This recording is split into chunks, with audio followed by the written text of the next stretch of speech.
Lors d'un dîner de famille où l'on célébrait ce qui devait être l'annonce de notre mariage imminent, ma mère a lâché une bombe qui a fait éclater mon monde en 1000 morceaux. Elle a révélé, sans ciller, que mon fiancé, l'homme que j'aimais plus que tout, était en fait mon demi-frère. Le choc m'a laissé sans voix, une horreur glaciale m'envahissant alors que je cherchais désespérément des indices, des signes que j'aurais pu manquer. Les rires et la musique de fond semblaient soudain si lointains, déformés par la révélation qui venait de me frapper en plein cœur.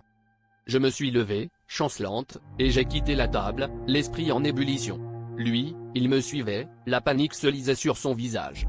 Nous avions partagé tant de moments intimes, échangé des promesses de fidélité et de confiance. Comment avait-il pu ne pas savoir? Ou pire, savait-il et me l'avait-il caché? Chaque instant de notre relation repassait dans ma tête, chaque baiser, chaque mot doux, maintenant teinté d'une trahison insoupçonnée. Nous nous sommes disputés dans l'entrée, des mots acérés tranchant l'air entre nous, lui clamant son innocence, moi incapable de croire à la pure coïncidence. La vérité, cependant, s'est révélée encore plus complexe.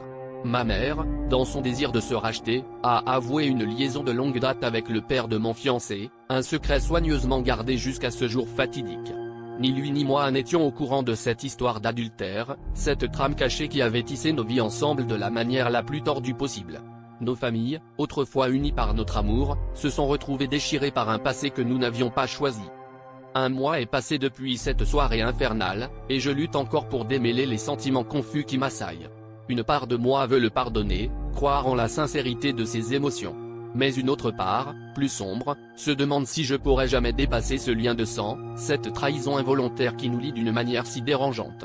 Mon cœur est en guerre avec lui-même, tiraillé entre l'amour et la répulsion, et je me demande si je pourrai un jour trouver la paix dans ce chaos émotionnel.